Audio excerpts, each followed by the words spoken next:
এরকম ছোটবেলা থেকেই শুরু করে যায়। এখন থেকে তাহলে ধরার জন্য আমি থাকবো। এমনভাবে বলতেছো যেন সারা জীবন থাকবা। থাকতেও তো পারি। খুঁজে ফিরে যাই তোমাকে যেতে আমার মনের গভীরে কাছে পেলে আজ তোমাকে আরো। হাই ফ্রেন্ডস, সবাই কেমন আছেন? আশা করি অনেক অনেক ভালো আছেন। আবার আসলাম নতুন একটি নাটকের আপডেট নিয়ে। নাটকটি কবে এবং কোন ইউটিউব চ্যানেলে দেখতে পারবেন তা আজ সম্পূর্ণ বিস্তারিত জানাবো আজকের ভিডিওতে। তাই ভিডিওটি শুরু করার আগে ভিডিওটিতে একটি লাইক দিয়ে ভিডিওটি শুরু করা যাক।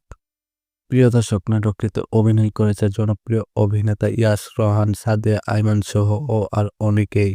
নাটকটি পরিচালনা করেছেন জনপ্রিয় নাট্য নির্মাতা ইমরুল রাফাত পরিচালিত নাটক খুঁজি তোকে। প্রিয় দর্শক, নাটকটি দেখতে পারবেন আগামী 16ই অক্টোবর শুধুমাত্র ক্যাপিটাল ড্রামা ইউটিউব চ্যানেলে। প্রিয় দর্শক, আজকে এ পর্যন্ত আপডেট ছিল। আবারও আসবো নতুন একটি নাটকের আপডেট নিয়ে। চ্যানেলটি সাবস্ক্রাইব করে রাখুন, সাথে বেল আইকনটি বাজিয়ে রাখুন এরকম নতুন নাটকের আপডেট পেতে। আর ইয়াশ রোহান ভক্তরা চ্যানেলটি সাবস্ক্রাইব করতে ভুলবেন না। সবাইকে অনেক অনেক ধন্যবাদ ভিডিওটি দেখার জন্য।